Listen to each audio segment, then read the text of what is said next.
সাবেক প্রধানমন্ত্রী শেখ হাসিনার হঠাৎ এমন পরিণতির জন্য এই কুফা রায়হানও দায়ী। এখন জানবো সেই রহস্যের আদ্যপাত্য। কুফা রায়হানের গল্পটা শুরু হয় 2010 সালে। তিনি মূলত আর্জেন্টিনা দলের একজন ডাইহার্ড ভক্ত। এক ভিডিও বার্তায় তিনি জানিয়েছিলেন, যতবার আর্জেন্টিনাকে অভিনন্দন জানিয়ে ফেসবুকে পোস্ট করেছেন, ততবারই তার প্রিয় দল আর্জেন্টিনা সেই ম্যাচে হেরেছে। তার এই স্ট্যাটাস একসময় মানুষের দৃষ্টি আকর্ষণ করে। ফুটবলের বাইরে ধীরে ধীরে দেশের প্রেক্ষাপটেও আলোচনায় আসে কুফা খ্যাত এই রায়হান। অনেকে মনে করেন শেখ হাসিনার পদত্যাগের জন্য এই কুফা রায়হানও দায়ী। এর আগে দেশের মেট্রো রেল চালু হওয়ার পর গত 5 জুন কুফা রায়হান মেট্রো রেল ভ্রমণ করেন আর তার ফেসবুক প্রোফাইলে মেট্রো রেলের জন্য শুভকামনা জানিয়ে একটি পোস্ট করেন।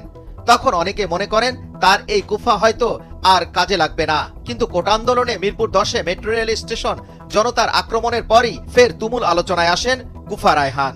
তার কুফার যে তীব্রতা, সেটাকে সবাই এখন নিরেট বাস্তবতা বলে ধরে নিয়েছেন।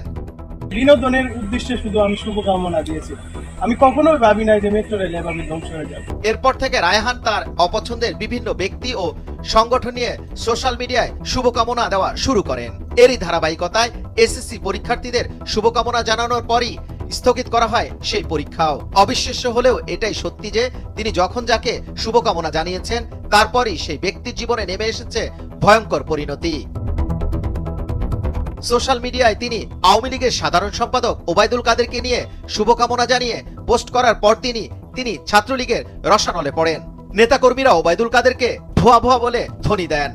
এখানেই শেষ নয়, এরপর তিনি ডিবি হারুনকে শুভকামনা জানিয়ে পোস্ট করেন। তার কিছুদিন পরে ডিবি থেকে সরিয়ে দেওয়া হয় হারুনকে।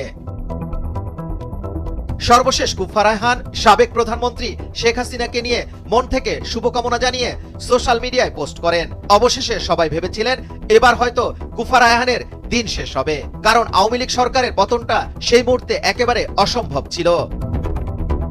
কিন্তু সেই অসম্ভবকেই সত্যি করেছেন কুফা রায়হান। ফলে তার ভবিষ্যৎ কুফা তকমাটা রয়েই গেল, কারণ শেখ হাসিনা 5 আগস্ট পদত্যাগ করে দেশ ত্যাগ করেন। আর এর পরপরই দেশের মানুষ তাকে জাতীয় কুফা হিসাবে আখ্যায়িত করেন। গতকাল কুফা রায়হান জাতির উদ্দেশ্যে ফেসবুকে একটি পোস্ট করেন আর হুমকি সুরে বলেন যে এই পোস্ট চোখে দেখে সেটি শেয়ার না করলে তাদের জন্য থাকছে মন থেকে শুভকামনা। এরপর সেই পোস্টটি দেশ জুড়ে ব্যাপক আকারে ভাইরাল হতে শুরু করে। এই প্রতিবেদন লেখা পর্যন্ত পোস্টটি শেয়ার করেছেন প্রায় 1 লাখ মানুষ।